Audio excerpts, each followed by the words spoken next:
Hi, and welcome to Mrs. Pam Reads. We are continuing in The Magic Circle by Katherine Neville. In our last video, we're still in 1989, and while the previous video before that would have led us to believe she was going to meet with her Uncle Laugh, this section of the chapter was a dream a recurring dream that she had about her and Sam being lost in the woods and finding their totem spirit, because Sam's mom was of American Indian descent, and so he was raised in some of those traditional ways.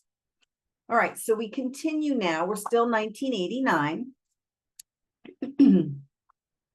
The U.S. government has been accused of wasting taxpayer dollars, but never on lavish work facilities for its employees, especially not out here in the provinces, where every nickel that might have provided comfort in the work environment was squeezed tightly, or better yet, put back into the till.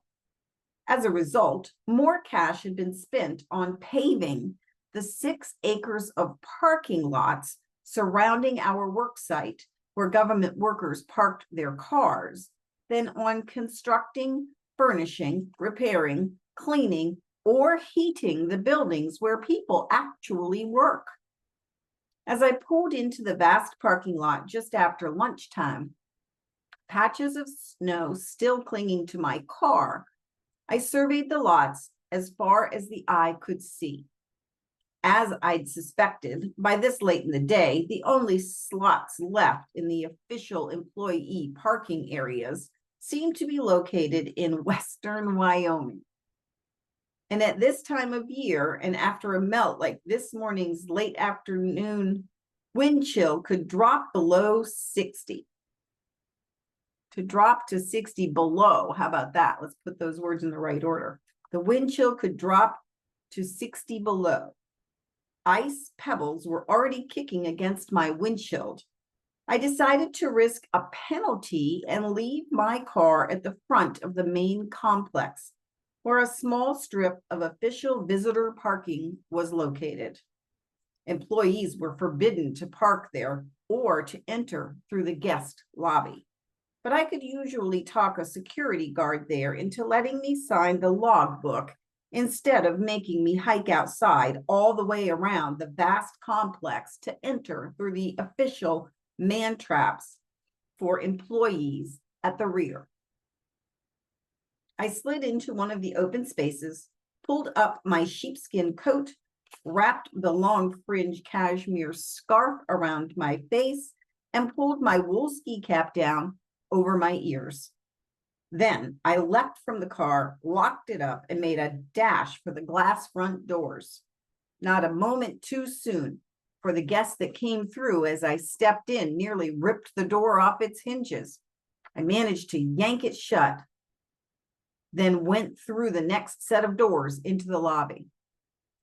I was unwrapping my scarf and wiping my wind-burned eyes when I saw him. He was standing at the reception desk, signing out. I froze. I mean, how could I forget the lyrics of Some Enchanted Evening, You Will See a Stranger, when Jersey used to play it over and over, that recording of herself singing it with Dietrich Fischer-Dieskau on stage at the Soleil Playel. So, here was the stranger, and while the setting was not exactly idyllic, the visitors' lobby of the Technical Science Annex, I knew beyond the shadow of a doubt that this was the one human being on Earth who'd been created just for me. He was the gift the gods had sent me in consolation because my cousin Sam was dead, and to think I might have entered by another door instead. How subtle are the mysteries the fates have in store for us just around every corner.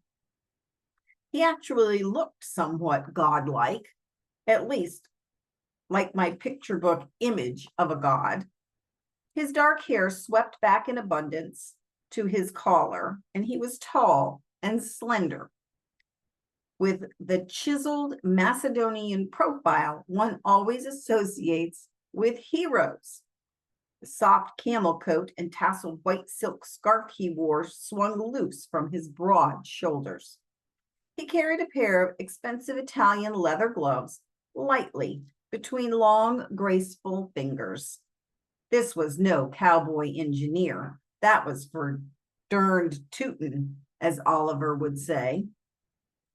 There was in his posture and demeanor something of aloof, regal composure that bordered upon arrogance. And when he turned from the security guard, Bella, who was looking at him with her mouth open like a fish and headed toward me, I saw that his eyes beneath dark lashes were the purest, darkest turquoise and of an amazing depth. His eyes swept me, tightening for a moment, and I realized that in this getup, I had the sex appeal of a polar bear. He was coming towards me to the exit. He was leaving the building. I felt a panic that I must do something, fall on the floor in a faint, or hurl myself spread eagle across the door. But instead, I closed my eyes and inhaled him as he passed, a mixture of pine and leather and citron that left me a bit dizzy. It may have been my imagination, but I thought he whispered something as he passed me. Enchanting, or perhaps it was exquisite, or maybe it was only excuse me, for it seemed I was partly blocking the exit. When I opened my eyes, he was gone. I went to have a look at the logbook, but as I got to the reception desk, Bella, having recovered her composure, slapped a piece of paper over the open page.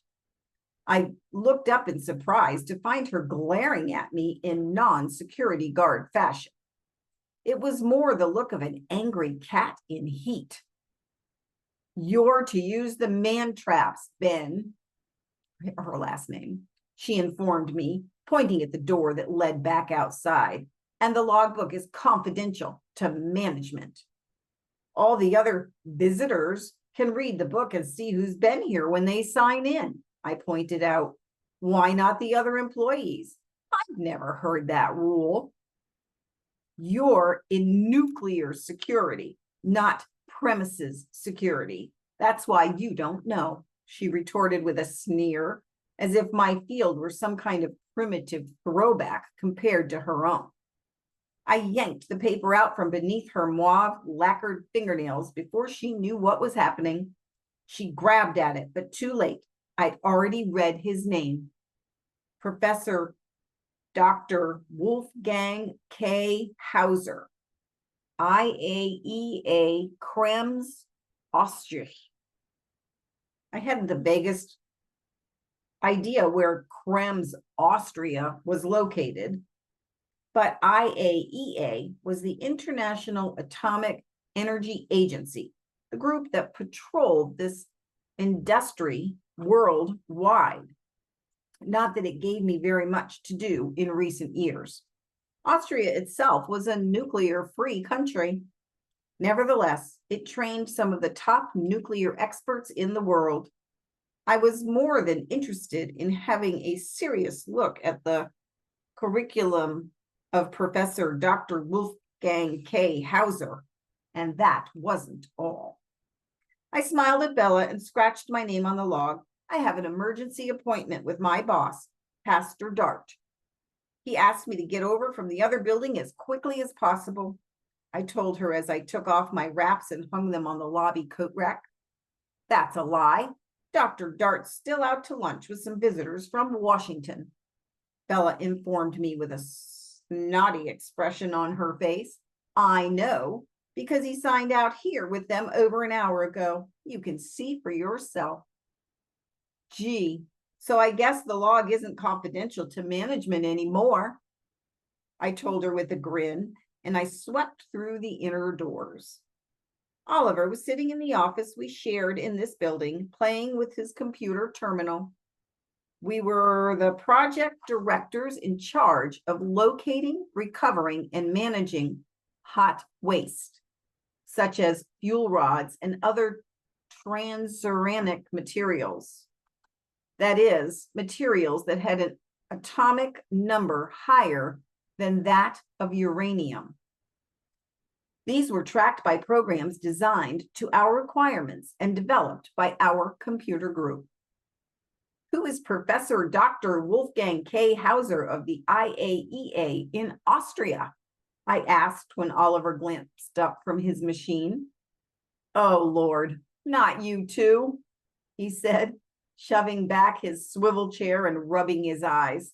You've only been back at work for a few minutes. How could you have picked up this sickness so fast?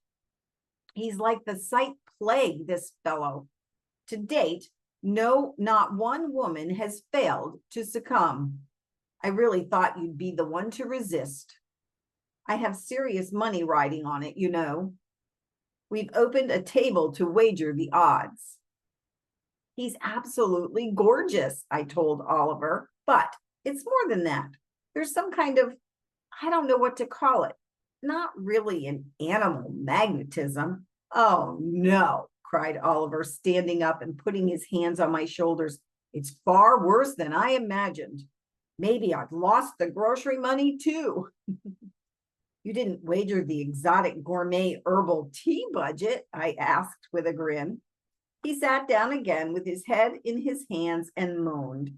I suddenly realized that Professor Dr. Wolfgang K. Hauser was the first thing in a week that had made me smile and forget for an entire 10 minutes about Sam. That in itself made up for Oliver's lost wager and a few pounds of glamorous herbal teas to boot. Oliver jumped to his feet as the alarm system started hooting and a voice came over the loudspeaker between bursts. This is a test of the emergency alarm system. We are conducting our winter fire drill. This drill is being timed both by local fire officials and federal safety officers. Please proceed in haste to your nearest emergency exit and wait in the parking lot well away from the building until the all clear signal has been blown. Holy S-word. During fire drills, we could only use the emergency exits. They sealed all man traps and doors that led back into the building, where people might get trapped in real emergencies, including the door to the lobby where my coat was. The outside temperature, well below zero when I came in, would be colder now. And a fire drill could last 30 minutes. Come on, Oliver said, pulling on his parka. Get your things. Let's go. My coat's in the lobby, I said as I started walking briskly in his wake towards the exit across the vast floor of already vacated desks. A sea of people was flowing out of the 4 exits into the bitter wind I could see outside. You're completely insane, he informed me. How many times have I told you not to use the lobby? Now you'll be transformed into a block of ice. I'd share my coat, but we can't both fit inside. It's snug. But we can each pass it back and forth until the other starts to turn blue. I have a down parka in my car, and my car keys are in my handbag, I told him. I'll sprint to the car and turn on the heat if the drill goes on too long. I'll go over to the cowboy bar and have some hot tea. Okay, I'll come join you, said Oliver. I guess if you came in the front doors, that means you're parked illegally too? I grinned at him as we burst out the doors with the crowd and we jogged around the side of the building. When I went to unlock the car door, I saw that the button locks were already up. That was strange. I always lock my car. Maybe I was just so distraught today I'd forgotten. I crawled in, put on my parka, and turned on the ignition as Oliver got in the other side. The engine turned over sluggishly, so it was good that I'd been forced to come out and start it. In weather like this, with little protection, the oil in your crankcase could turn into a snow cone. And then I noticed the knot hanging from the rearview mirror. Sam and I, as children, had a pet project of learning all kinds of knots. I'd become an expert of sorts. I could tie most knots single-handed the way a sailor could. Sam said the Incas of Peru had used knots as a language. They could do mathematics or even tell a story with them. As a child, I used to send knot messages to people, or even to myself, to see if I could recall later what they meant, like tying a string around your finger. I had the habit of leaving pieces of yarn or rope in different places, like the rearview mirror. Then, when I was under stress or working out a problem, I'd tie and untie them, sometimes even working up a complex macrame. And as the knot pattern was worked out, miraculously, so would my problem be. But I didn't recall seeing this piece of yarn on my drive home, or even this afternoon coming into work. My memory was getting pretty flaky. I touched the knot as I felt the car warming. It was actually 2 knots if you included the part wrapped around the mirror bar, a Solomon's knot signifying a critical decision, and a slippery hitch, meaning exactly what it sounds like. What did I have in mind when I put that there? I undid the yarn and started playing with it. Oliver had turned on the radio and located some of the awful twangy cowboy music he loved so much. I regretted inviting him to share my vehicle retreat. After all, we spent 90% of our lives under the same roof as it was. But then I recalled that I'd seen no traces of Oliver's entry or exit, or indeed anyone's snow prints when I pulled up last night. Correction, this morning, before the house. Though the snows and winds might well have been constant and heavy, there should have been something to show he was there. Indeed, why hadn't he brought in any of my mail if he'd been in residence the whole time? The plot thickened. Oliver, where were you while I was gone? Oliver looked at me with dark eyes and he kissed me lightly on the cheek. Darling, I must confess, he told me, met a cowgirl and I just couldn't resist. You passed the blizzard with a cowgirl? I said, surprised, for Oliver had never been the overnight pickup type. Fill in the blanks. Is she pretty? Is she a Latter-day Saint like yourself? And where was my cat while all this was going on? I left the little Argonaut with a large bowl of food. He fixes drinks on his own after all.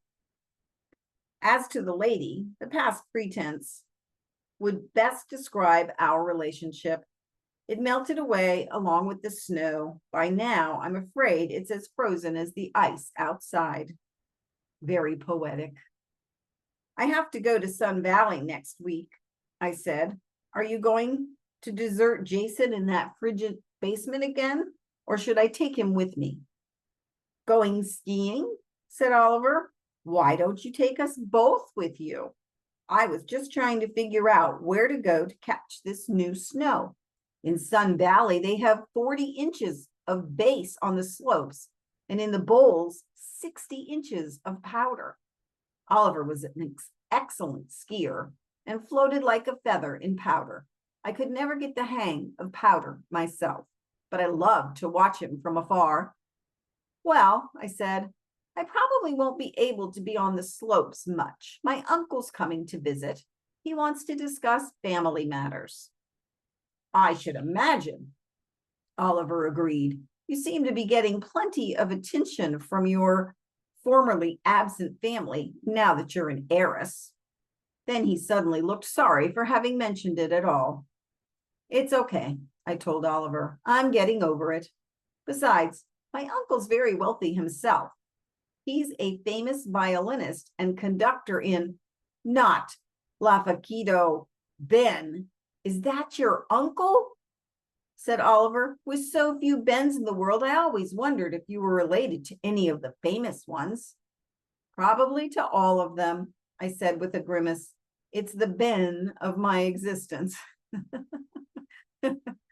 Maybe it's pronounced Bane, B-E-H-N. The all clear signal blew just as I was telling Oliver he could come along this weekend if he liked. Reluctantly, I turned off the warm engine to go back out into the bitter cold again. As I was locking the car door, I remembered that I had locked it on my way into the lobby. It wasn't my imagination. Someone had broken into my car. I looked at the hatchback where the back seat was folded down. Everything I usually had was still there, but it was slightly rearranged. Someone had searched the car too. I locked the door anyway, a kind of reflex action. I followed Oliver around to the back entrance, almost bumping into my boss, Pastor Dart, as he was going in. Ben, you're back, he said, a grin crossing his pugnacious face of his.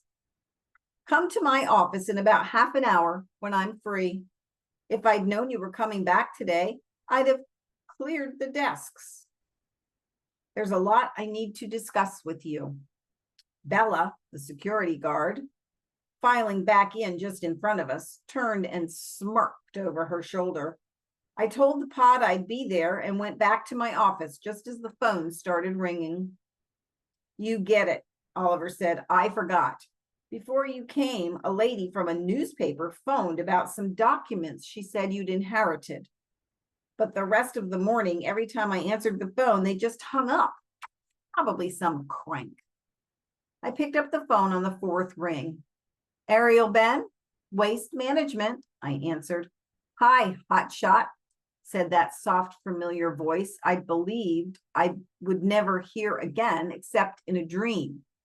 I'm sorry, really, truly sorry that it had to be done this way, but I'm not dead, Sam said. However, I might be soon unless you can help me, and fast. Well, wow. And that's the end of this section. Interesting. So Sam broke into her car and tied the knot and all that interesting stuff. And I assume she's still meeting with Uncle Laugh and lots going on here. All right, you guys. I hope you have a wonderful day and I will see you next time. Bye.